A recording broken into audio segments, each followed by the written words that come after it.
Okay,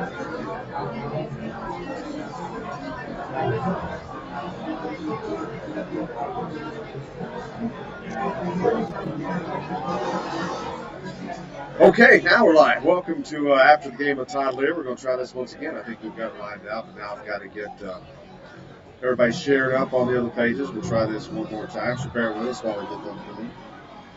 You have those back to see what I'm doing. For you, those of you listening now, thanks a lot. Todd Leary's with us, as always. Say hi to the folks, Todd. Hello, everyone. If you can hear us, let us know that. Let's get started. Now we just got to say something. That's stupid. That's back up.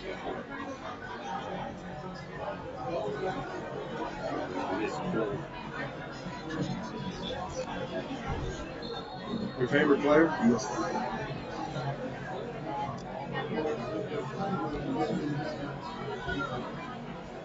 All right, we're hearing some sound. We got sound. We got sound. Yay! Too many settings to get lined up.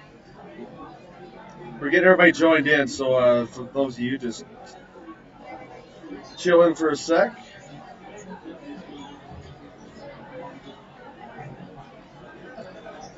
One more here. Awesome. Thanks, Joker. Joker's with us.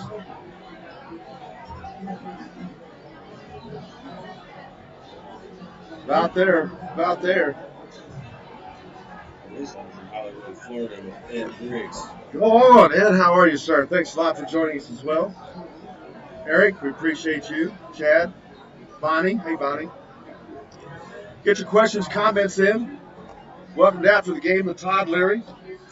And what a game it was. Indiana sweeping Michigan State. This is nuts. Let's see if I can get this on the split screen. Side by side. Perfect. Oh, no, it didn't work out there. I'm just too smart for my own good. But keep the comments coming. How about the start of the game? The Reynolds Family Dentistry start of the game. Justin Smith, it was shocker.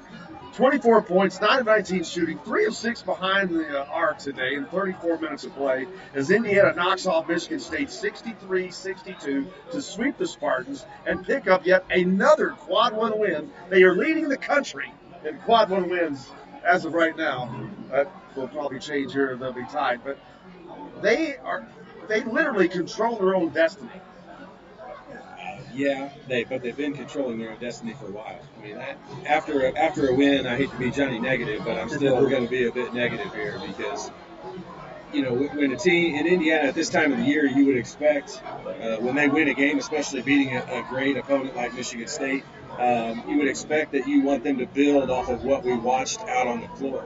And that's exactly the opposite of what I want to happen out of what happened today, because I do not want Justin Smith thinking he's going to shoot 19 times a game and Indiana's going to have a chance to win, because the teams are leaving him wide open. And yes, he scored 24 points or whatever it was, but he shot 19 times. And, 6 of those are three-pointers. He needs to shoot 6 three-pointers in a season when the shot clock is running down and he has to throw them up. Now, do you think part of that was because he was just having one of those days, one of those games? No, absolutely not. He does it at the beginning of every game. I comment to you, every game he starts out, and in this game he shot the ball 3 times before Romeo Langford touched it on the offensive end of the court. That's not the game plan. He's open for a reason. Like I bet Tom Izzo was sitting over there laughing at the beginning of the game, thinking we've got him right where we want him, especially when he made a couple shots, because then he's going to keep shooting. And it's lack of discipline. I cannot jump on the bandwagon and be a guy that's going to root for a team that expects Justin Smith to score 24 points a game, because he may not score 24 points the rest of the season. Ed said that he heard Tom Izzo say in his postgame show that he'd had like 4 threes all season, and he hit 3 today. And that's the truth. And that's kind of what happened to Michigan State both times when Indiana played them. They lose Juwan Morgan the last time, and Jerron Davis and Devontae Green kind of put it to him. And then today, of all people, it's Justin Smith, who has not had a single truly good game this entire season. Yeah, I mean, offensively, he's not. He does a lot of other things. I give him credit for the things that he is consistently good at. Shooting the basketball and scoring is not one of those. And when he got involved early, and they got him a layup early in the game, and then he got a tipped ball that he shot from close range and made that early. Those are the shots you can always. If he shoots 19 times inside the lane, I'm fine with it. But not when he's shooting. He shot 3 3-pointers in the first 10 minutes of the game, and teams are going to let him do that. Even seeing him make those today, they're going to continue to let him shoot those. You're afraid that he's going to use this as Sure, going of course. forward? He does it every game. If you go back and look at the beginning of Indiana's basketball games, he shoots a 3-pointer in the first 5 minutes of the game in almost every single game. And okay, here's the difference. Here's where I will say the coaching staff needs responsibility for this, because he needs to be told not to shoot, not to shoot a 3-pointer. He's not a 3-point shooter. I mean, why doesn't Deron Davis step out there and shoot 3-pointers? I'll tell you this. Because he's not a 3-point shooter. I know for a fact, sitting up in press row today, when he launched his first 3-pointer, when he drew back, the entire crowd in unison was, it's a joke. But he went in, and he was. It's a very fortunate day for him, and Indiana was very fortunate for him having that day, because in the first half, nobody could score. Nobody could hit a shot. He scored 14 out of Indiana's first 15 minutes. I was just getting ready to say, I'm ripping on a guy who scored all their points in the first 2 TV timeouts. See the 3. And I mean, when Romeo, I don't think Romeo's a great shooter either. I think I've said that every single week. But he is a great scorer. And for him to make his first field goal with 3 seconds to go in the first half, I did not give Indiana the chance coming out in that second half. Not at all. Not only that, it's, again, how in the world Indiana could win this game today? Look at the numbers. They shoot 38% from the field, while Michigan State is shooting 54%. But Indiana just put up a lot of shots. And 8 for Indiana. That's the first time they've been under. Turnover 15 for Indiana. That's unbelievable for Indiana in that regard. They had the games of their lives against Michigan State, it seems like, because they shoot 20% less from the field than they do. But in the last game, they hit 10 3-pointers, and in this game, they hit 9 3-pointers. You give Indiana 9 or 10 3-pointers, you're going to have a tough day. Yeah, no, I definitely agree with that part of it. And Indiana needs to make those 3-pointers. Guys need to shoot them, like Rob Finney, like Zach McRoberts. I know it's not Josh on here, but McRoberts is a good 3-point shooter. I don't care if Romeo shoots him; he's a good shooter. Like, I'm fine with those guys shooting him, not Justin Smith. He is not a 3-point shooter. I'd rather Deron Davis step out there and shoot from the 3-point line. Kim wanted to know, do you think that they are peaking at the right time? Well, what are they, 2 for their last 12 or 13? So, but they've won 2 in a row. Not only have they won 2 in a row, they've actually won 2 in a row over 2 very good teams, 2 ranked and NCAA tournament teams. What a crazy! Tom Izzo called this team. He said they're the craziest team this week, and he's right. I guarantee he's going back home shaking his head, saying, "I lost 2 times this year to Indiana." Well, and not just that. He's looking at it saying, his team. I know, like, you kind of get a feel for how games are going, and especially as a guard, like, I kind of always had a feel for how games were going. I could tell you what guys played well. Forget what their stat line was. I could tell you, like, who played well on our team. Just when the game was over. And in this game, I guarantee you, Izzo thinks we outplayed them in almost every position. How in the world did we lose that game? And this is, you said it a minute ago, but this is Indiana winning 2 games against Michigan State, basically without Romeo and Juwan Morgan. I mean, they contributed very little in both of the ball games that Indiana beat them in. And that's what frustrates me and other Indiana fans from the standpoint of saying, look what the supporting cast can do. Imagine if they would have done that earlier in the season. You won better. Race Thompson didn't play a minute. I don't understand. I was so excited to watch him play tonight.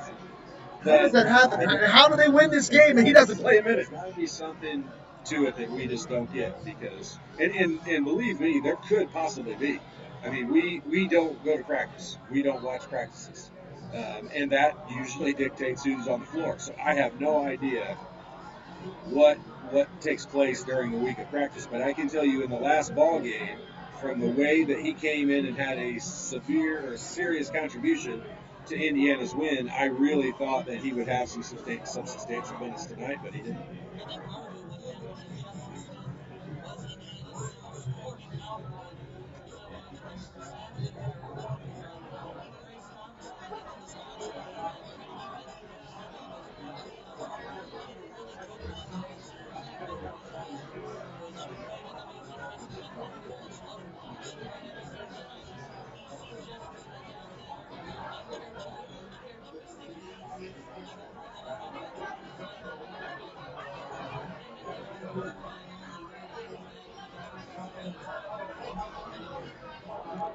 Possible. I mean, Justin Smith did have the game of his life, and maybe Archie was afraid to stop that. I mean, he's on a roll, whether it's good or bad.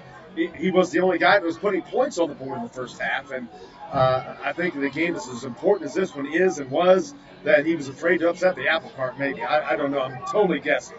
But okay. So how many points did he have at halftime? 16 at halftime. Well, he had 14 in the first 7 minutes. So then he went another 13 minutes and only scored 2 points. So at some point in time in there, I would have figured maybe he would have got a break, and we would have worked some other guys into it. But I would be shocked if the coaching staff told us that they didn't want to take Justin Smith out because they were afraid to hurt their offensive output. You ever score 14 points in 7 minutes? Yeah, he had 13 at Henry and Tom. Devontae Treaty also. And then Troy Williams in him, though, he was huge down the stretch. Eric's. I like Devontae shooting. Him shooting 19 times, if they're all threes, I'm totally fine with that. He's a shooter. He's supposed to shoot. Justin Smith is a rebounder and a defensive player. That's what he's supposed to do, and that's what he should do. He should not shoot 19 times in a ballgame. You know how many really good players played at Indiana and never shot the ball 19 times in a game? A lot. Justin Smith has no business shooting 19 times. Eric said that he believes Michigan State's defense had a lot to do with shutting down Morgan and Langford today. Who was guarding Romeo Langford? I forgot. Oh, Henry. Those guys have that high school battle. It's the same thing that happened at Michigan State, and those guys battle back and forth, and you can tell it's a one-on-one. I mean, Romeo blocked one of his shots one time, and then Henry comes back and plays great defense on him. They had a good. If you just watched their one-on-one battle back and forth, it was a good ball. It was fun. It was fun. Great performances by 2 Indiana kids. Too bad that Indiana couldn't keep Aaron Henry in state. But, yeah, I mean, he was. You could kind of tell this is exactly what I'm talking about. You saw Henry. I think he actually did make a three-pointer. I'll look up his stats. I think he was probably 1 for 2 from the three-point line. I think he made one. He made one and he missed one. The difference is Aaron Henry is not a three-point shooter, and even though he made one, he made a second one. He missed the first one, and he made a second one and never shot another one. You want to know why? Because Tom Izzo knows that he's not a three-point shooter, and he knows if he shoots 6 three-pointers, he's going to hear from him. He's got to watch the film the next day, and he knows how bad that's going to be. And that to me is the discipline and the difference. These guys have got to understand. If Justin Smith comes out in the next game and fires a bunch of three-pointers, they'll lose at Illinois.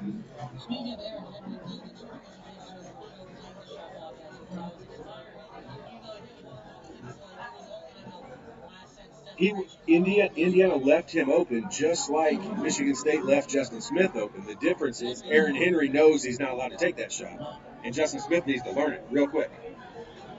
Definitely got in the groove today, and fortunately for Indiana. But what happens if Justin Smith does not have the game of his life today? That first half, I don't know what happened. They would have been down so big in the first part of the ball game that I don't think they could have recovered from it. And so I do give him credit for that, but it's not like I'm just picking on him in this game. I picked on him on every game because he shoots a three-pointer in the first 5 minutes of almost every ball game Indiana has. And I can't believe someone hasn't told him, if you shoot another three-pointer and the shot clock's not running down, it's not desperation, you're done playing. Ed mentions the Illinois game. We'll get to that, but yeah, that's going to be a big game now. But every game's big. Every game is big. It doesn't matter if they're playing Lawrence North High School. Every game is big right now, as they've got to do nothing but win, because I heard, as I was waiting to start this, the Fox broadcast was still on, and I heard them say that Indiana's NCAA tournament hopes are back off of life support. I'm like, What are you, nuts? They're one game over 500 right now. They're 15-14. So, but they are in their own There's hands. so many quality wins that they're Crazy. if they win these last 2 games, they're going to be in the discussion. I honestly believe they've got to win 2 games in the Big Ten tournament as well. It is. Exactly the same thing.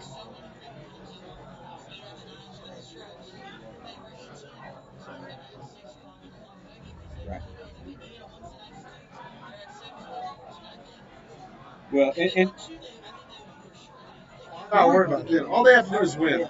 All they have to do is win. yeah, but if you look at you look at that team. I said this to you before. If you look at that team, that Oklahoma team, they had a marquee player that nationally everyone was talking about. They knew he was going to get drafted high, and they wanted to put him on the air. They wanted Oklahoma's games were on the air all year long, just like Indiana's are. They're 14-14, and they're playing on a nationally televised game on Saturday morning. So, yeah, exactly. So I mean, they want to put them on. They want to put Indiana in. Indiana's just got to do the little things right now to get themselves in, and that's just win. They got to win 4 more games, in my opinion. I'd give them a 6-game winning streak and put them at 17, 18 wins. I think that'd do it.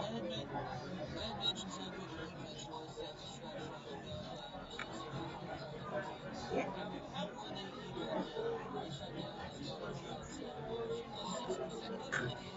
Yeah, I mean, shutting down's not really what they did. I mean, obviously they held them to what was the final 62 points or whatever it was.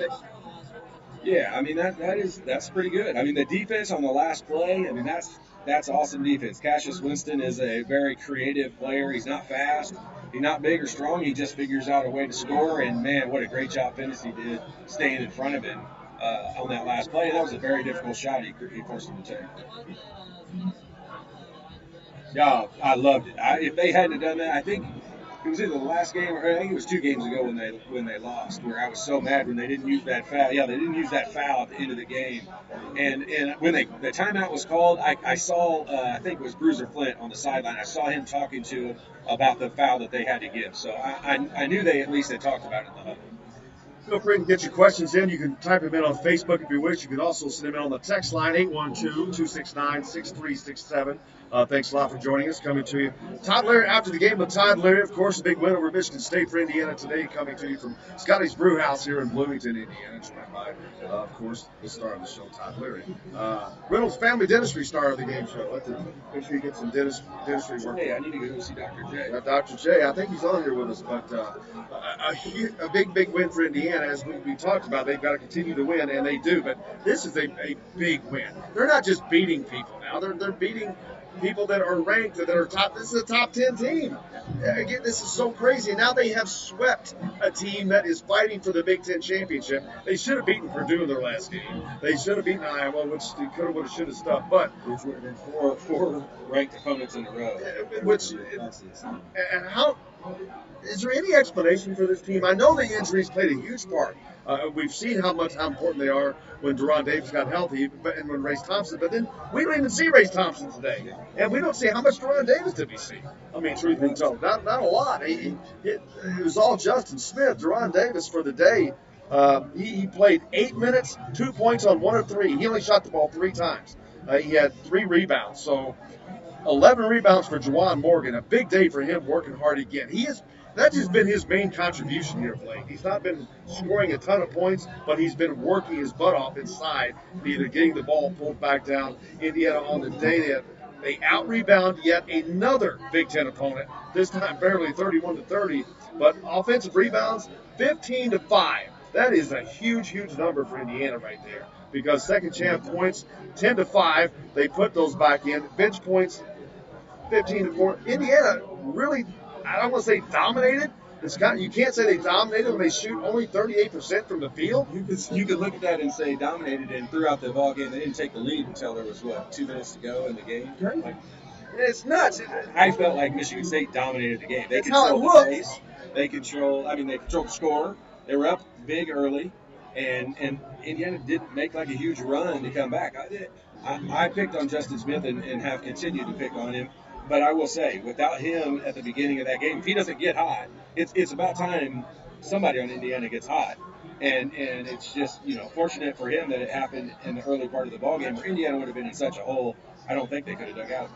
Only 2 second-half turnovers for this team that has been turnover-prone all year long. I don't remember a game that they were not in double-digit turnovers. The fact that they only had 8 for the day and 2 in the critical second half, is that them growing up? Is that them just finally getting better with 3 games to play or 2 games to play? Or is that just they had a great game today? Yeah, the pace of play was pretty slow. It wasn't your typical Michigan State pace where they're flying up and down the court. And not having Nick Ward, obviously I would think they would play faster, but they haven't been.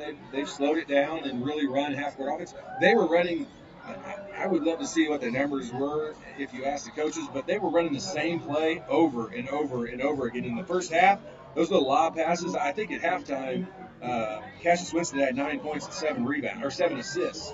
And those 7 assists they were all layups right at the rim almost. I think one was a 3-pointer for Goins, but everything else was just lobs right around the rim because they were running that same high ball screen over and over again. And they had a shooter placed on the outside of the one guy who could help, and Indiana could not get anyone over there to help. And the one time they did, they made a 3-pointer and killed them.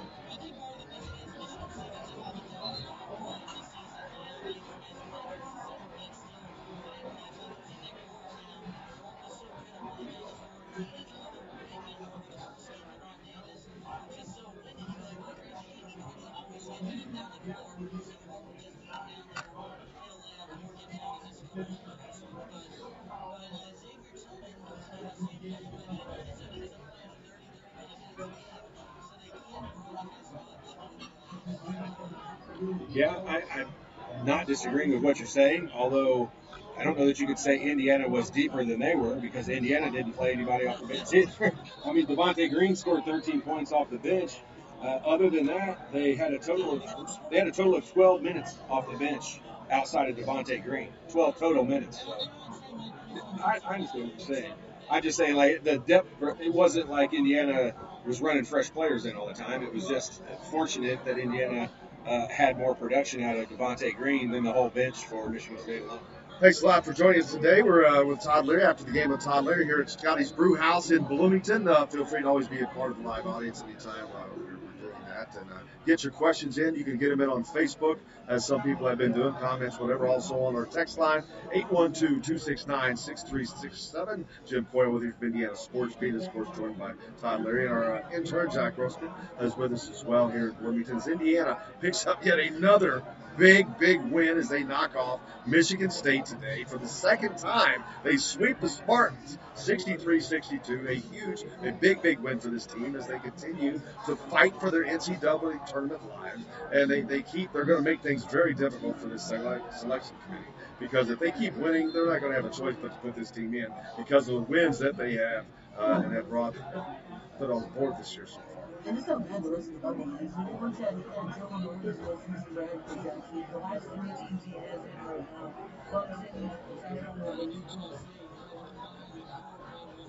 and you would have 6 It's a strange season. Before I forget, I want to thank some folks, too, where we got plenty more to get to. But Reynolds Family Dentistry, serving Hoosier families for over 30 years in Southern Indiana. Let Dr. Jay and Roger Reynolds take care of your family. They take care of all of us. Justin's got to make an appointment soon. We're going to get Todd in there sometime soon as well. Well, you know what? They do a great job. It's the bedside manner is what it is. And also, of course, Sweetland Waste Removal and Recycling. John Sweetland and that crew. Keep life sweet with Sweetland Waste Removal and Recycling. One of our great sponsors of Indiana Sports Beat. Make sure you take out those guys, as they take care of everybody in Clark, Floyd, Harrison, and Washington counties down there. A lot of high school basketball going on this weekend, too, man. A lot of fun stuff. I'm not going to get off on that, but, man, it is going on. My team, my old high school, got knocked off last night by New Albany. They beat Floyd Central the last second shot. Great rivalries, great games, just fun. And then today, Indiana, again, looking more like an Indiana team of old. They're learning how. Are they learning how to win these kind of games? Because this is three. Well, it's 3 games in a row where they have had to fight. They lost in overtime to Iowa on the road, but they were there. And then, of course, they win the double overtime game at home against Wisconsin. They come in today against another tough team, and they come out with a win, and in a very improbable fashion, behind 24 points of Justin Smith's 9 of 9 shooting. But is this team learning how to do the things that they were not able to do in that middle part of the season?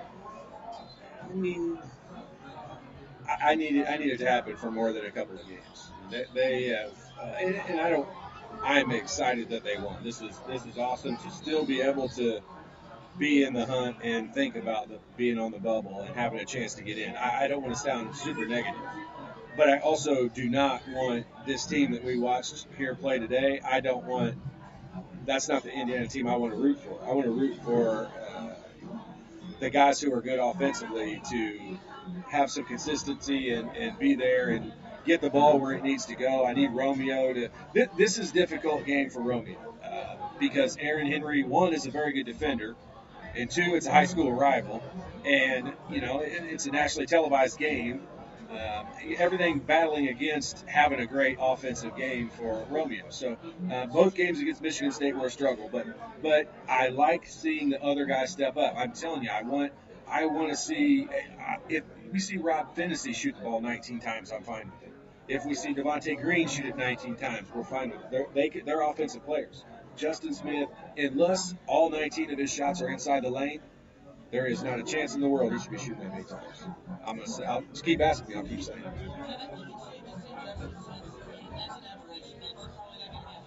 it. I hope not.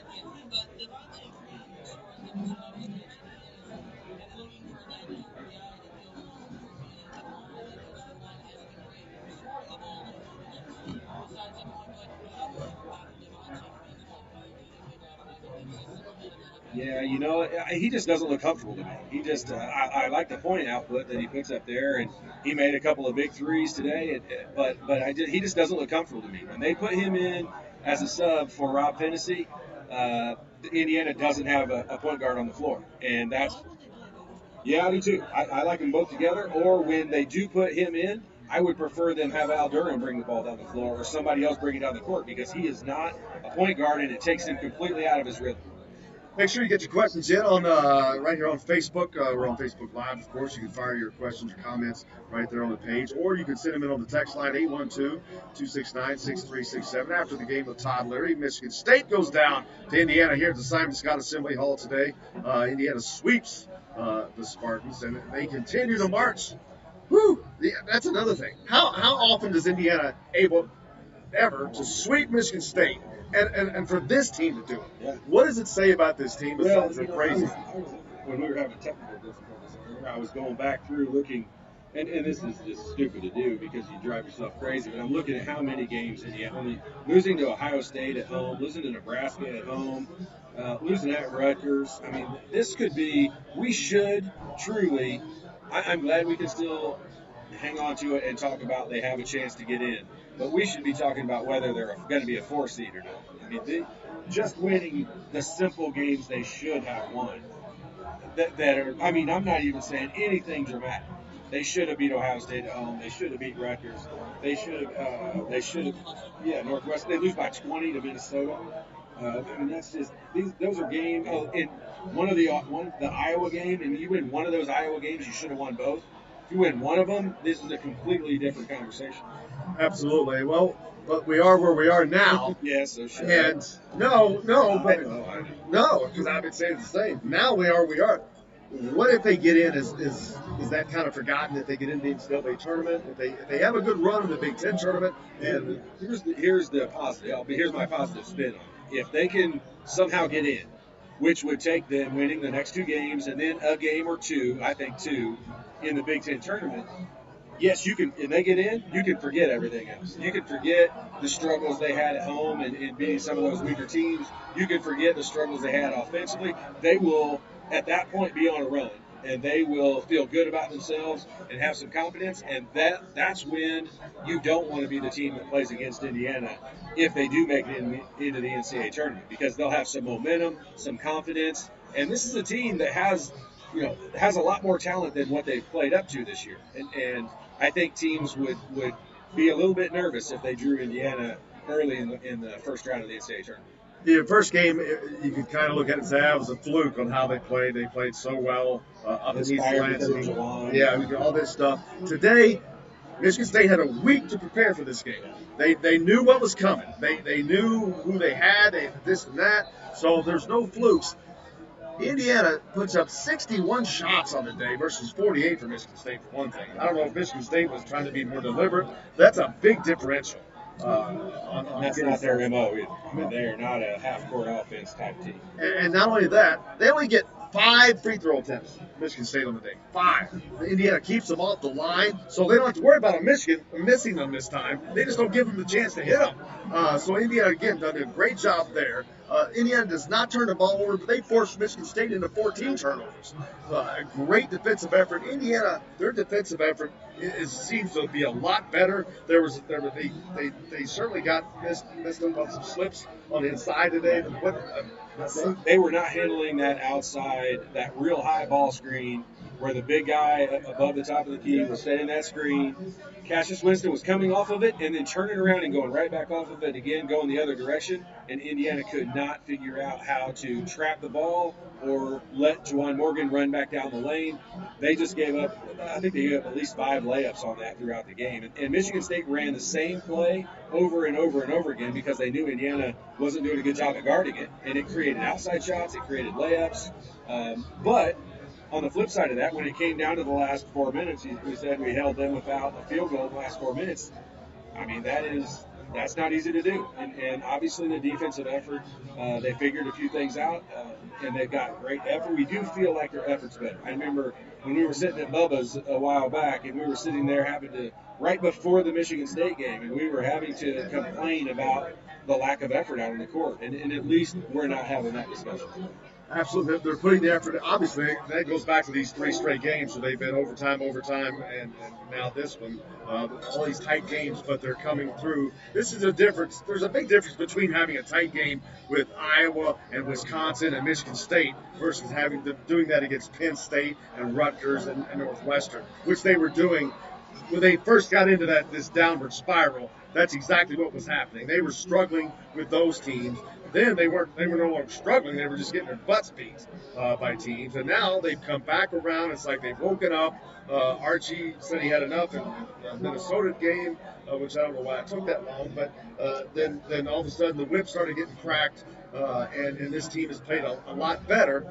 They scared me a little bit today. They looked like they were going to fall back into that, let's get behind by 15, 20 points, because they got down to 10. But they didn't quit. They kept fighting. They played a good end of the first half. That was critical, I think. That's when they first started getting back into this game. And that was a spot where they had let other teams kind of put them away a lot this year. But they've been doing it themselves here of late. And today was no different. They played a good game, considering overall, I think. Yeah, it's funny you mentioned them doing this against the Michigan State, and like against Purdue at the end of those games. Doesn't it feel different when they win a close ball game like this at the end of a game where they've got a Hall of Fame coach on the other side? When you beat Tom Izzo and they had a chance to call a timeout and run a last play, and they don't succeed at it, it feels a little bit better. It feels like you executed a little bit better than it would have if you would have done that against the Northwestern or a Penn State.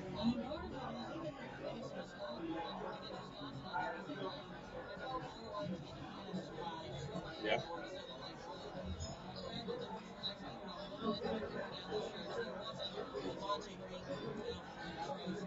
Right. Right.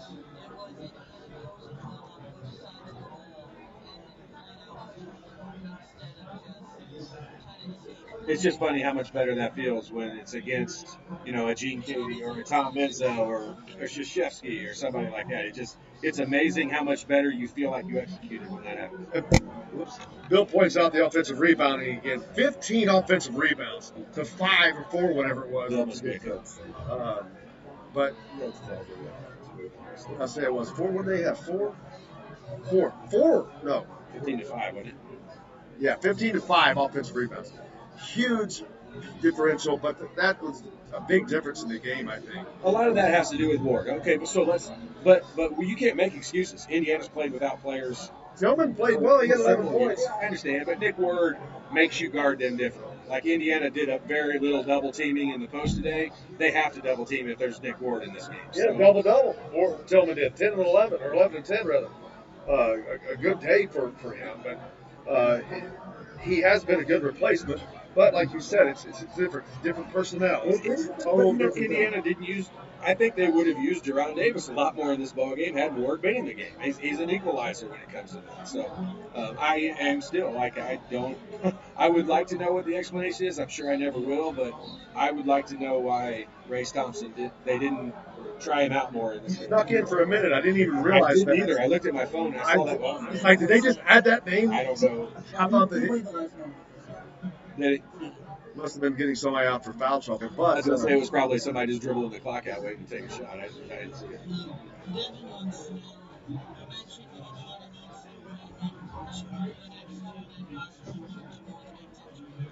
Possible. I will tell you that Illinois game is going to be difficult. Illinois has played pretty well. Their record is terrible, but they've played pretty well, and they are, Indiana struggles over there. A lot of teams are right now. That's kind of the crazy part. But you're right. Indiana struggles to play there. Even when Illinois sucks, like they tend to play well against Indiana, and whether that's Indiana not playing well or them, them stepping up against Indiana, I don't know what it is because they're so close to the state line. But I don't know. I mean, that's a tough game to win. Rutgers, we should all look past that one. If they don't win that one, then they don't deserve it. I don't want to watch them play anymore. I agree. But in the Big Ten tournament, I mean, they've got to win the first day no matter what. I think if they win the next two games and lose the first round of the Big Ten tournament, I still don't think they get it. I think they've got to win at least one and possibly two. Aaron asked the same thing. You think they'll win enough to get in? I do. I think that whatever it is that's taken them to get to this point, they're to this point because if you can take Iowa to overtime on the road, if you can take Wisconsin to 2 overtimes, but find the resolve to make sure you actually finish that game, which they did, and then to do it again here against Michigan State, they've shown they've got the moxie. Today they did it very strangely behind Justin Smith's 24 points. But whatever it takes to get the job done, I think that they're going to do that. But that Illinois game, that is a tricky game because I saw them. I was there last year. I watched them lose that game by not hitting free throws. Something so simple. But hopefully they have everything in line right now, that they have the mindset, because that's what it's going to take, the right mindset to go over there and know, because they've been playing from behind. They've been the underdog in all of these games. They were underdog to Iowa, they were underdog to Wisconsin, and they were an underdog today. But they came out on top. I don't know, will they be an underdog at Illinois? Probably, because it's a road game, but they seem to play better as an underdog. Yeah. They have definitely stepped up and played well in some games that we maybe would have written them off in early. But that's when you go back and you feel disappointed when you look at the Ohio State game at home, the Nebraska game at home, some of those that you really feel like are just guaranteed wins. But Indiana is kind of in their own NCAA tournament right now. Like they have to win or they're done. And so, do you play a little bit differently that way? I don't know. I mean, probably you do. That Illinois game, I think it's a Thursday night game. Yeah, that's a tough one because you're going to have class all week. You're going to travel and leave on Wednesday night. I would rather that be a weekend game where they've got the day to prepare and that stuff. But obviously that's not the case, and they've got to just take what comes to them. And it's going to be a tough game. They need to come out and get off to a good start. If you go on the road and get off to a bad start, I don't like the chances. Edwards said that Kentucky's losing 54-36 to Tennessee right now. So, don't want to miss the opportunity to put that score out there. Also, Bill Evans says that Coach Miller said that he didn't want to spell him too much because he was having a great game, is what he said to Don on the postgame show. Yes. Yeah, of course. Yeah, no one else was having a monster game of their life. Well, you know what? I'll take that answer. Let's just make sure you stick to that when he's not having a great game. And let's just leave him sitting over there on the sideline for a while. Again, 24 points on 9 of 19 shooting for Justin Smith today. 3 of 6 behind the arc. 3 of 5 at the free throw line. He pulled down 4 rebounds. Only had 2 personal fouls and 1 turnover on the day. Indiana only with 8 turnovers total on the day for them. That it's got to be a season low. I don't remember any game possibly. I barely remember any game that they weren't in double figures. So that's why I'm pretty much guessing from my memory that was a. And did you say 2 in the second half? Yeah. 2 second half turnovers. I guarantee you that's a season low for any half, any game for them. But congratulations, Jones. They get a big win today as they continue to fight for the NCAA tournament live and make life difficult for us, making us look stupid.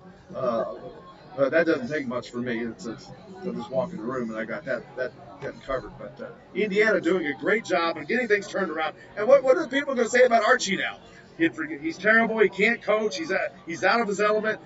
He swept Tom Izzo.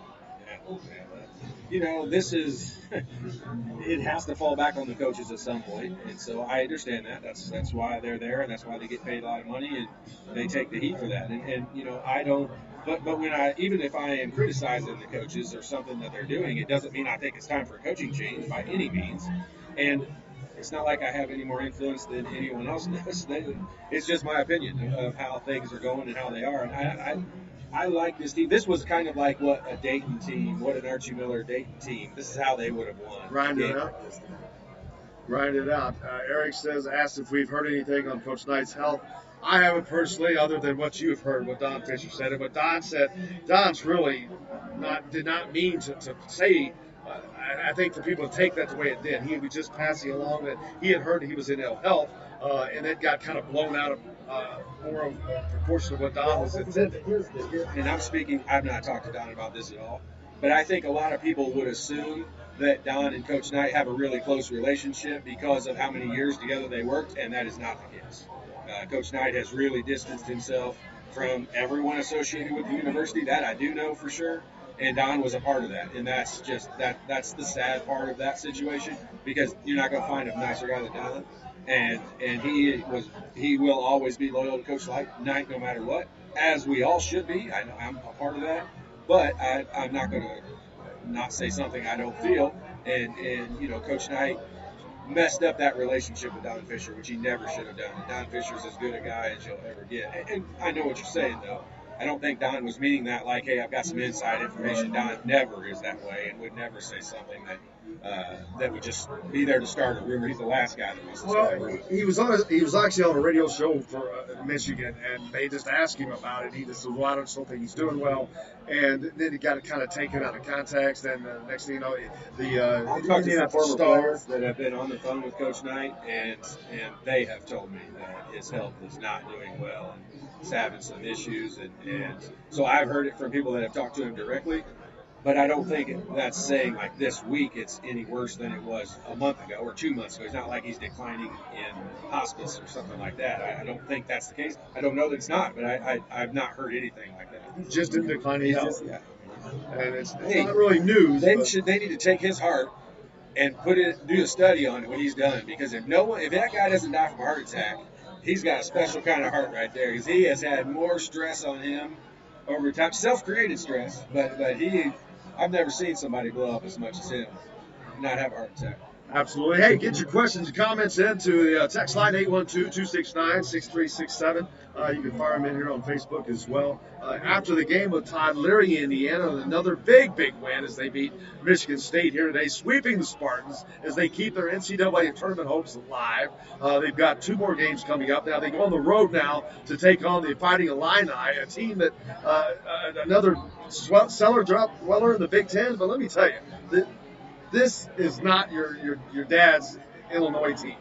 Bruce Underwood, he's done a good job. He's got some good recruits over there, and they've been fighting and scrapping and scratching, and they're trying to come along. And they played some tough games this year. And they've got a scary little guard that can score like crazy, and those guys seem to light Indiana up.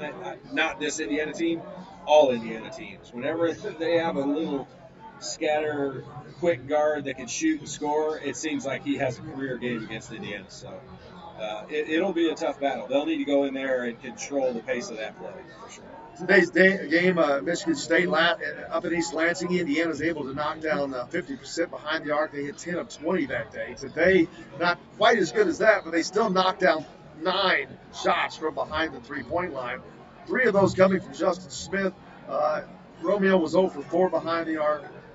Devontae Green, 3 of 5. So the bulk of the shooting behind the three-point line today from 2 people who've been much maligned this year for their three-point shooting, Justin Smith and Devontae Green. So combined, they hit 6 three-pointers on the day. Those guys are 6 for 11, and the rest of the team is 3 for 13. So that's the rest of the team was. I'm telling you, Devontae, I would rather him shoot it. Somebody told me this a long time ago, and it was a coach that is pretty well known. And you can't turn it over if you shoot it. And a bad shot is not nearly as bad as a turnover because it's got a chance of scoring some points. And people think Coach Knight was one of those guys where you had to pass the ball 5 times before a shot and all that, and he wasn't. Believe me, he hated turnovers a lot more than bad shots. And so I learned that early on, and I hope Devontae hears that at some point in time and understands that if things are going bad, just chuck it up. Well, today was a good day for Devontae. He had 13 points on the day on 4 of 7 shooting, 3 of 5 behind the arc, 2 of 2 at the free throw line. He had a couple of rebounds. He had 4 assists also. So that's not a point guard. This is probably the best game of the season for him. And both times he has played so well against Michigan State. He came up big. I mean, without his games both times, I don't know that they win either one of those games. Obviously, Justin Smith, 24 points on the day, led it for Indiana. But without Devontae Green, again, lighting it up, assisting that, it doesn't happen because he wasn't getting any help anywhere else. It's nice to have that. It's not nice. That's what we expect. We expect these guys to come in and play to their abilities of what they were recruited for. I mean, Devontae Green was not recruited as a point guard. He's recruited as a shooter and a scorer. And because of his size and because of lack of other guys on the team, I think he's been thrown into some of the point guard role. But he is much more comfortable when he is the guy down the floor and they set a screen for him and him to come off of it, as opposed to him being the guy that brings it up the court and tries to find somebody else to get over. Bill Point makes a good point. Yes, we will be at Bubba's 33 in Clarksville, Indiana, for the next after the game with Todd Leary. That's going to be the Illinois post game. That's an 8 o'clock tip. I think that must be on Fox if it's at 8 o'clock. So, 8 o'clock tip. Obviously, the post game show will start right around 10 as soon as the game's over. Yeah, Bubba's 33 in Clarksville for our next broadcast next Thursday, as Indiana continues on the road to the NCAA tournament, which I say it every day on my show on Indiana Sports Beat that as crazy as it sounds, Indiana's still in the tournament, and they're a step closer to it today. Yeah, and this is just not us two Homer Indiana guys saying this. Yeah, I'm a Homer. You can turn on Clark Kellogg, and you can turn on all those guys, Lenardi, all of them. They're still wanting to talk about Indiana, and that's why when people argue for Kentucky that Indiana's not one of the blue bloods, well, that's just because they haven't had great years in the last 20 years. But the committee wants to put them in. The NCAA wants to put them in. But Indiana they have wasted all of their chances at having another loss. And they have too many bad ones. They've got a bunch of great ones, but they've got too many bad ones also to afford another. Defensively, talk about Indiana's defensive effort today against the key components of Michigan State. Aaron Henry's held to 7 points on the day in 34 minutes, 3 of 8 shooting. Not a bad day. I think Romeo had the assignment on him a lot, didn't he? Yeah, they guarded each other pretty much the whole game, back and forth. So, Henry's both of them. He's probably averages 7 or 8 points, I would guess. Both had kind of a similar day. Neither having a big day. Romeo Langford coming in with 9 points and a 7 for Henry. So those guys had a pretty good battle there.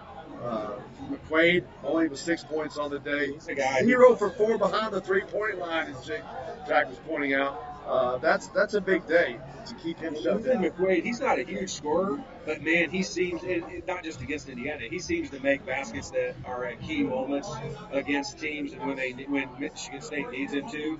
And at the end of the game, Indiana did a fantastic job, as we mentioned, in that last 4 minutes of not letting him be one of the guys that stepped up and got an open look and knocked it down. They shot the ball. They shot 54%. They didn't have a bad shooting day. Indiana just put a lot more shots up. They did not shoot the 3-point. Indiana limited the 3-point shooting, and they did not give them opportunities at the free throw line. That's a huge difference. That's a Michigan State staple. That used to be a Bob Knight staple. We had one of the marks we had to check on the board of every single game in the locker room was we had to make more free throws than the other team shot. And so you actually think about it. Like you give that some consideration, especially when it's towards the end of a ball game and you need to get to the free throw line because we know we keep those stats.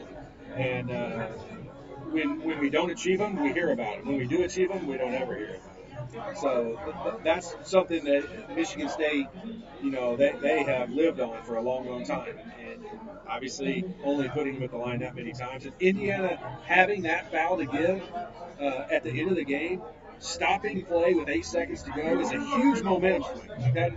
I don't know that we can give that enough emphasis as to how big a deal that is and how awesome it was that Finney, the freshman, is the guy who gets called for the foul. He listened in the huddle. I saw Bruiser say something to him about it in the huddle, and they executed it perfectly. But just having that foul to give, so not having a bunch of dumb fouls throughout the second half is a huge bonus. Indiana did so many things today that they have not, so many things well today that they have not done. I look at another stat here, assists. 14 assists today.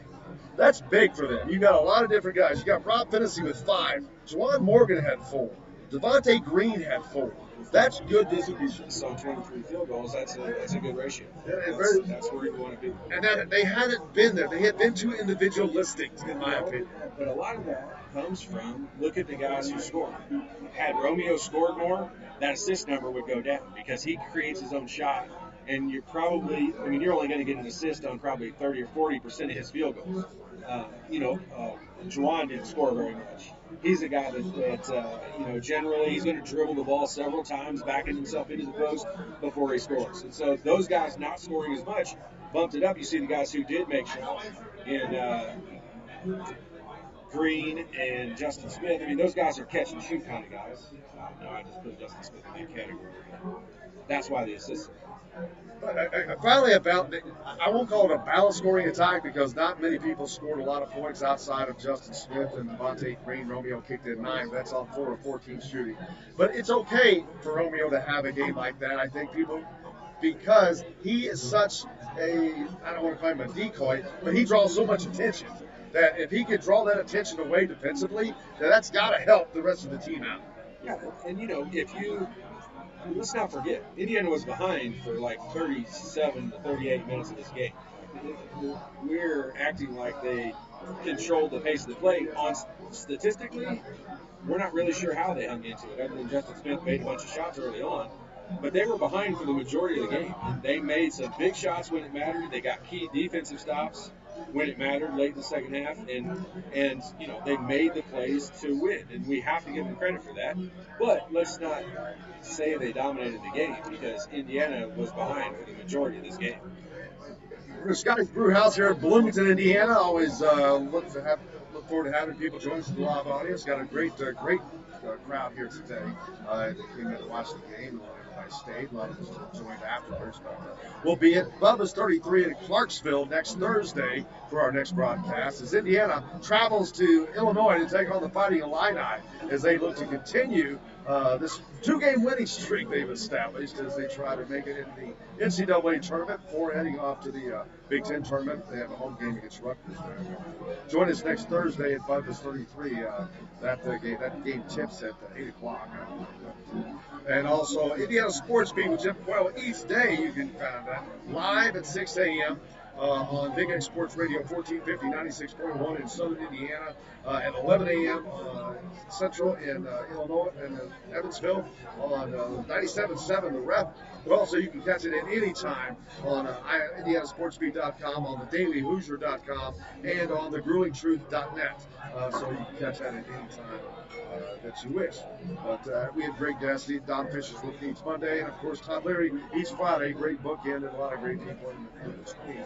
So make sure you check that out. Indiana, a big win today, but they've got to keep this going. And they have kept it going, their play.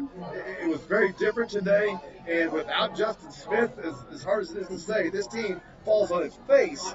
But they didn't, and it's just like at the other game at Michigan State. Juwan Morgan goes down, and they don't fall on their face. They guys step up. And is that what happened today? Did Justin Smith step up because the other guys weren't stepping up and somebody had to do it? Or is it just his day? I think it was just his day. I mean, it was, we've been begging over and over again for them to have guys step up and play above their abilities, or at least to their abilities of why they're recruited. And today, that's what Justin Smith did. I mean, he made some 3-pointers that I don't think we can rely on all that often. But, I think we can rely on him to score. I don't want to have him shoot 19 times. I hope that doesn't become a trend. And I don't think it will. But if he's hitting 9 of those, is that okay? No. They will not win consistently if he shoots 19 times a game. Even if he's hitting 9 of them? No, absolutely not. That's 19 shots taken away from somebody else. But if he's hitting No. Romeo was not hitting today. He was only 4-14, 0 for 4 behind the arc, and 1 of 3 at the free throw line. His free throw shooting is also slipped to me. He's not hitting consistently. Well, it's 2 games he's shot really well. They've had a couple technicals, and he's been the guy that's shot the technicals. Surprising. I think he shot like 9 of 10 in the last game, 2 games ago. I mean, he's such a streaky shooter. Better at the free throw line, which is terrible to say because he's still only like a 78 or 81% free throw shooter or something. But I mean, a guy like that should be a 90% free throw shooter. I don't see how all the guards should be 90% free throw shooters. Fantasy is a good free throw shooter. Like 98% of my career. Since I started.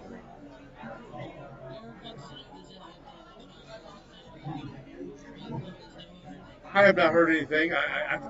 What I've heard, this is a 50-50 toss-up now between Indiana and Kentucky. I mean, it's a come down to a call. Indiana and Kentucky, he's going to Kentucky. You really think that? If those are the 2 schools, he's going to Kentucky. Why do you think that? Because I think there's 2 people that are in his position there at Kentucky already, where 2 players they've signed. But I don't. Some of the players don't look at it that way. Every Keon Brooks in the country thinks he's the best player in the country, and that he'll play no matter what. Does this win today help that at all? You don't think so? I don't think players look at that the way that a lot of the fans think that they're looking at it. They're not looking at it saying, what he wants to see is that Indiana plays on national TV, which they did. Kentucky's playing on national TV right now. I mean, they are going to continue to play on national TV. And what if Kentucky gets their butts kicked like they are right now? Indiana just had a big win over Michigan State. The day that he went to, didn't he go to watch Tennessee at Kentucky? He was at that game. I can assure you, he's still texting the girls that he met there that night. I can assure you of that. Yeah. I'm pretty sure he's remembering that trip for a while. Well, we'll find out because I want him to go to Indiana. Trust me, I wanted to. I think Indiana gets it. Honest, how many players have had it down to 2 schools in Indiana and Kentucky, and they picked Indiana? Yeah, but I think Indiana gets it. I think Keon Brooks goes to Indiana. That's just my take on it, but that's where I think he's going. No, it's just my shit. No way, man. I promise you. I just think that he made some comments early on, and I know that Indiana's. Remember that sensitive. It's that time. No. But I think that Indiana's struggles really put the pressure on him because I think he was probably hearing that from a lot of people outside, whether it's in the family or wherever. But I think he had a lot of people in his ear talking about that. But I think that. Well, look. Fort Wayne, even though it's probably, I don't know if it's closer to Purdue. Yeah, it's probably closer to Michigan State. But it's an Indiana town. I mean, it's got a lot of Indiana fans there. And so, he's probably hearing it from people at school whose dads are telling people to say something to him in the hallway about how much Indiana wants him. So, I mean, he's getting all of that. Trust me. He knows if he's on social media, which we know he is, I mean, he's getting the follows, and people know, or he knows that people want him to go there. But I'm telling you, less of that factors into it than what I think a lot of people think. I mean, these guys are being told stuff. What AAU team do you play for? Who are they sponsored by? I mean, that stuff matters. Hey, with Trace Jackson Davis. I wasn't saying that guy for just proving a point. I don't know who he played for. Yeah, I played with Trace Jackson Davis, who we know Trace Jackson has been recruiting him and trying to get him to come here. Armand Franklin, a big coordinator of Indiana guys. next year. That would be. This is obviously something I can't speak of because I tried to get Montrose to go to Indiana, and I was as unsuccessful as you could possibly get. I don't think it was in his final 75 teams. But what? But that had. What did that have to do with it? I don't know, just saying. I was unsuccessful. Stuff. More recruiting for Todd Leary. Hey, hit us up on the text line 812-269-6367. Any questions or comments? Bill says that one of our opponents usually always has a sub come off the bench for the monster game. That's true. I mean, and it didn't even have to be off the bench. Usually, that McQuaid guy, for some reason, he just seems to kill us. So I'm happy to see that he didn't go off and have a big game.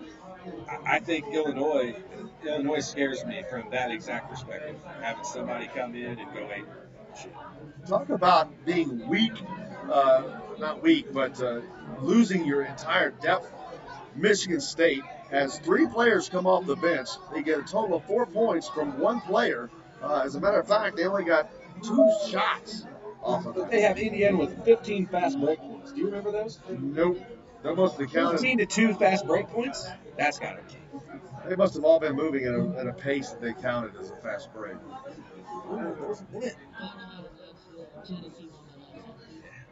Beautiful, beautiful things. But look at all the ways that Indiana dominated this game today in a game that there's no way.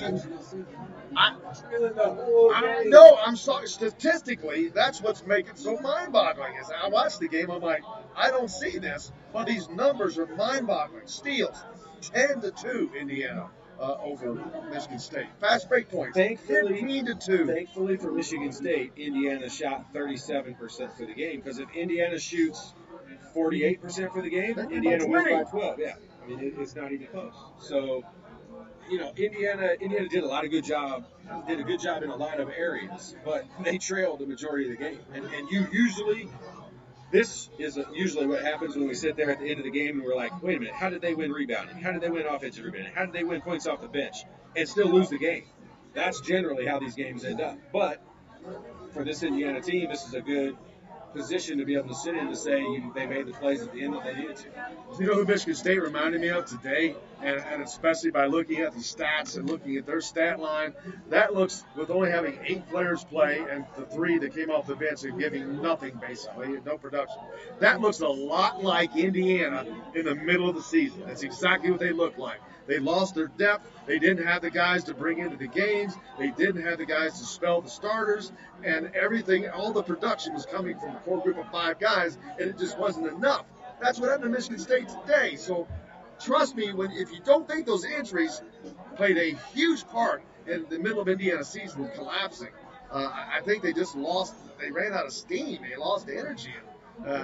I don't know. It's the only explanation I can come up with because the numbers kind of bear that out. As I look at this Michigan State team that I know is a good team, that is fundamentally sound, well coached, good players, but I see that they had the same thing happen to them that Indiana had. Yeah, okay, so I'll just say this. This is just my opinion of that Michigan State team. I think that Michigan State team has overachieved throughout the year because of Cassius Winston has had an unbelievable season, and he's played really well and got a lot of guys involved. And Goings has had a great year, a guy who's had very little impact on their program in his first 3 years, and now he's a huge contributor to them. McQuaid has played above what I think his abilities are. I think they've overachieved. I don't think they're the 6th best team in the country. I think they have one of the top 3 coaches in the country, and that gives them a chance, and they've got one of the top 5 guards in the country. That combination is going to give you a lot of chances to win, but I don't think Michigan State is the 6th best team. Eric asked if we're still in contention for Watford. I don't think so. I think he's going to either Memphis or Alabama. I don't see him looking at Indiana anymore. I haven't heard a thing that's other than that. Breaking down the game for people not named Justin Smith. Romeo Langford's game today. He was had 9 points on 4-14 shooting, 0 for 4 behind the arc, 1 of 3 at the free throw line, 4 rebounds, 1 personal foul. He played 37 minutes.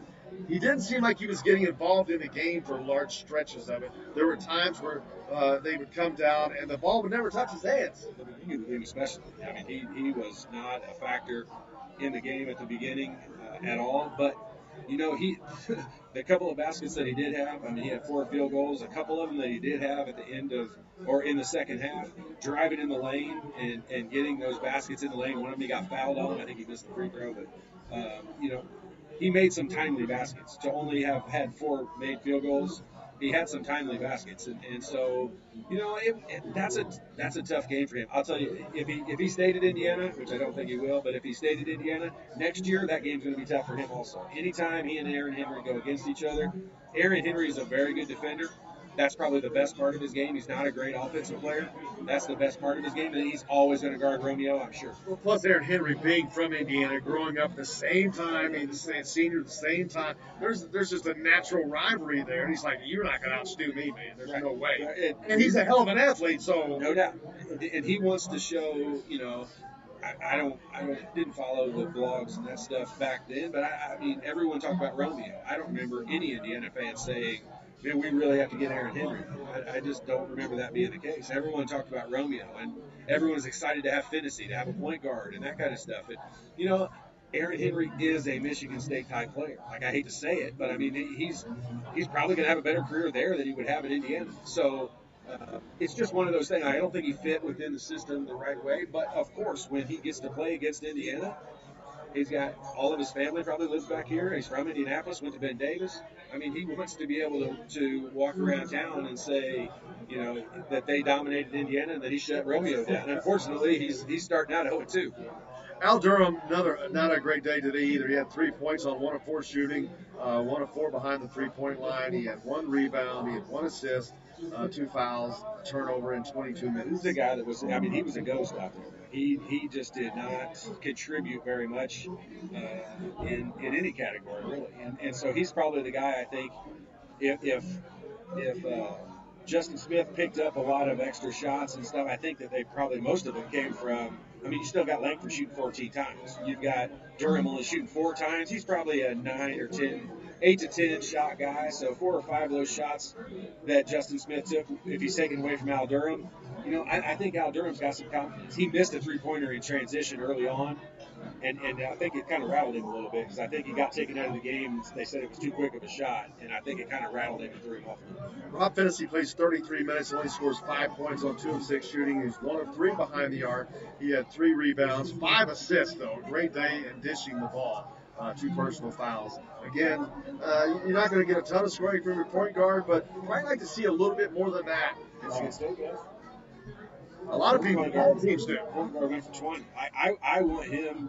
I want him to gain confidence. I want him. I'd love to be able to take him out to lunch and sit him down and say, "Hey, Rob, look, you're going to regret 30 years from now. You're going to regret not shooting the ball all those times." Langford is begging for somebody to step up and take some of the heat off of him. And, you know, Morgan is begging for somebody to consistently step up and fade the heat. So, Zach, make sure you get an appointment set up with Todd, Leary, and Rob Finney for lunch. Can you do that? Does Friday at 12:30? we will split the bill. I know that'd be illegal. That's right. But yeah, they've got to get a little more productive. I mean, he had a good game. He didn't do anything wrong. They just need a little more something out of him. They need a little something out of everybody. But as we go through there and talk about these guys, he's very capable. That's the guy. To me, offensively, that's the guy that's very capable. He's not playing scared. He's playing conservative. And I'd like for him to get out of that. If you went back and looked at game by game by game, and you looked at Yogi Ferrell's freshman season, it's pretty comparable to what you're seeing Rob Finney offensively. And we know what he turned out to be his senior year. So that's the kind of offensive output I think Rob Finney has in it. And I'd love to see him gain that confidence and start doing it right now. Juwan Morgan had a disappointing day to me. He played 37 minutes. He scores 7 points. He does pull down 11 rebounds, but he only shoots the ball 8 times, hitting twice. 1 of 2 from behind the 3-point line. But he only goes to the free throw line 3 times. He shot 3 free throws. In this kind of a game, he should have been a lot more a part of this game in 37 minutes. But that's the game plan. You could see the game plan and how they were going to defend, how Michigan State was going to defend ball screens for Indiana and the ball going in the post. And the reason Indiana didn't shoot that many free throws either is because Juwan, whenever he got in the post, was immediately doubled. They were getting out of it. But that didn't even happen very often. Indiana couldn't even get it in there. Like, they were denying the pass. They were laying off of the passer, and the top guy was, or the defender in the post was fronting him. So it was difficult to get the ball even to Juwan. And when he did get it, most of the time he was facing the basket out towards the 3-point line. So you're not going to get fouled all that often at that. I mean, Romeo does. He does a good job usually of getting to the free throw line. He only shoots 3 free throws today, and those were on drives into the middle of the lane. He jumps up, he gets a foul call on the other guys, and that's his game. That's where he's going to be the best. But Indiana didn't have the opportunities to get fouled all that much either. I mean, Michigan State had a game plan, and that's what they stuck to. Your man Devontae Green, boy, he much maligned. He's a lightning rod for a lot of fans. But today, a great Devontae day. He was 13 points on 4 of 7 shooting. He played 25 minutes, 3 of 5 behind the 3-point line. He hit both of his free throws. He had a couple of rebounds, 4 assists. This is probably Devontae Green's best all-around game of the season. Yeah, I mean, that's. I think he played exactly how Indiana needs him to play in order for them to be successful and win these last 4 games and have a chance at the NCAA tournament. I think that's what they should expect out of him. I'm just beating it over and over again. That's not what Indiana can expect out of Justin Smith. They can't come into the next game expecting him to score 24. Green, shooting 7 times, getting 13 points, yes, they can expect that. Justin Smith, who played, it was just the last game? He played only 6 minutes, or the game before last? Played 6 minutes. Today, he plays 34 minutes, 24 points, 9 of 19 shooting, 3 of 6 behind the 3-point line, 3 of 5 at the free throw line, 4 rebounds. Career day for Justin Smith. He just career day. He was unconscious, hitting shots when nobody else was hitting. He comes through and he carried Indiana at the beginning of the game, no question, and he made some big shots overall. And I know you don't like him shoot that much, but if he doesn't shoot those shots today, they lose this game, I think. I mean, it's like he just felt it. He was in the zone. No, I'm being really negative about it. I get it, but he should not. His first shot of the game is a heat check. That's really what it comes down to, because he takes that shot at the beginning of the game repeatedly, and he shouldn't. He's not a 3-point shooter. It shouldn't happen. He should never get to the point where he figures out whether he's hot or not. If he gets hot inside the lane, I'm all for it. He shoots 19 shots inside the lane, you won't hear me say a word about it. But the second, if he shoots 18 shots in the lane and 1 3-pointer, it's a bad shot. No questions asked. And that's so you want to know, like I'm old school. You want to know how Coach Knight would look at that? He would have played 4 minutes in this game. Or no, he would have played 2 minutes in this game. Because that first 3-pointer he would have taken, he would have come out and never seen the floor again. And that's, you can say whether that's right or wrong. Indiana would have lost if he doesn't come in and score 24. Maybe, maybe not. But he would have never had the opportunity. Someone else would have had to step up. Coach Knight, he is not an offensive threat from behind the 3-point line. It has to have been repeated to him over and over and over again. And if he took that shot at the beginning of the game, it's a lack of discipline. And Coach Knight would have put him on the bench, and he would have, I don't know what he would have done. 20 games ago, he would have been on the bench. Wouldn't have got a chance to shoot it. Barry asked, where did that shot come from? I don't know, but unfortunately, it's going to give him a bunch of confidence. Let's just chalk it up as that was a career day, and just don't ever do it again. Terrible shot. I'm glad it went in. So let's go back to pretty much everybody else was in mop-up role today. Zach McRoberts played 3 minutes just to come in and spell some guys. Deron Davis does not play. He played 8 minutes, but is that because it was a quiet 8 minutes? Yeah, if you just said he played 3 minutes, is it still sick? I mean, if you played 0 minutes or you played 20 minutes, I mean, I believe you.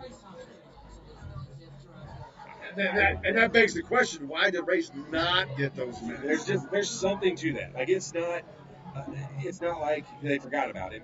That's not a thing. So there's some reason why he didn't play, and it's whether it's practice issue, something is up where we don't know about it, and we won't know about it. Certainly not. Get your questions in on Facebook. You can comments, questions. You can also hit us up on the text line, 812-269-6367. After the game with Todd, Leary, Indiana knocks off Michigan State for the second time this year. Today winning 63-62 here at the Simon Scott Assembly Hall. Today they sweep Michigan State and keep their NCAA tournament hopes alive. Now winning 2 in a row. They followed the double overtime win over Wisconsin today with a win over the Spartans. Next, they head into Illinois next Thursday to take on the Illini as Indiana continues to try to add some more wins to their registers. They are now sitting at 15-14 on the year, trying to do last year's record a little bit better. They ended up 16-15, and if they split these two games, that they're going to end up the same way. But they have to win this Illinois game, then they can win the Rutgers game, and they can end up with a positive streak going into the Big Ten tournament, which I think that they desperately have to have. They have to win a couple of games up in Chicago this year. They've got to win one for sure. If they win these last two and they win one game up there, there will be a lot of people making an argument they should be in. If they win two games up there, I think they will be. All right, Edward's asking. I'm not sure. Edward, you're going to have to ask a question more specifically. I'm not sure what you're asking. Something about night. But, so now Indiana goes off to Illinois. We've talked about them a lot. They're a tougher team than people think. Even though they're at the bottom of the Big Ten, they're not the very bottom, but they're a team that is just they've struggled, but they come up with a good game here and there. They seem like they've got a good nucleus. They've got to get better. They don't have the talent that Indiana has, but they're a dangerous team. That's a dangerous place. They are. They are a scary, scary team. It's a scary team to have to win against. If there's no pressure and it's early in the year and it's not a must-win situation, you can play a little looser. You can't go in there if they have a guy that gets hot. If their little guard gets hot, it's going to be an extremely difficult game for Indiana to win because he could score he's like Carson Edwards for Purdue. It doesn't matter how good a defense you play on him. If he gets hot, he's going to score, and that's the way that plays. What are they thinking now when they see Indiana? In the middle of the season, a lot of these teams were probably salivating when they saw Indiana on the schedule. Now, these coaches are probably a little shaky. Coaches outside of the Big Ten. So let's say Indiana made it to the NCAA tournament. I think Indiana would be one of those teams no one would want to play because on paper they don't really match up. Their stats don't really match up to their physical attributes and what you expect out of them, what you see out of them, and how they've been recruited and what they've accomplished over their careers. So I think a lot of coaches would rather not play an Indiana team because if Indiana makes shots, they're very difficult to beat. There's just been so many games that haven't made shots. Gary says every team is dangerous in the Big Ten. Indiana should know that by now. Well, of course, but everybody should know Indiana is dangerous as well because they've been hanging some losses on some good teams here of late, and they have the opportunity to do that two more times to add on to their win totals. They try to get into the NCAA tournament this year, but they put themselves in a great position to do that today. You've got to win each game, but you can't. It doesn't matter if you don't win the next one, which today was that next game. And what a stern test, and they passed this test, and they did it in a way again. Man, they sure seem to do things the hard way, but they got it done. And that's all that matters. They get this done. I mean, for a great portion of that game, I was writing off any chance of the NCAA tournament. I mean, losing this game, they have zero chance. And so, I didn't feel good about the way things were going. I thought Cassius Winston was going to take control of the game at the end, and Indiana ended up getting beat, falling a little bit short. But they didn't, and so I keep trying to stop being negative. But it's just in my That's okay. I'll be Johnny Rockville today. I'll be Johnny today. I will be today. But, that's pretty much going to wrap it up. I think we've covered about everything we could cover on this game today and what's coming up. But make sure you just follow us on Indiana Facebook or Indiana Sportsbook each Monday through Friday. You can follow it live 6 to 8 each day. You can Big X Sports Radio 1450 96.1 in Southern Indiana, the Louisville area. Also on the RAP WREF 97.7 in Evansville. Also IndianaSportsBeat.com, TheDailyHoosier.com, or TheGruelingTruth.net. All those places you can find us each day.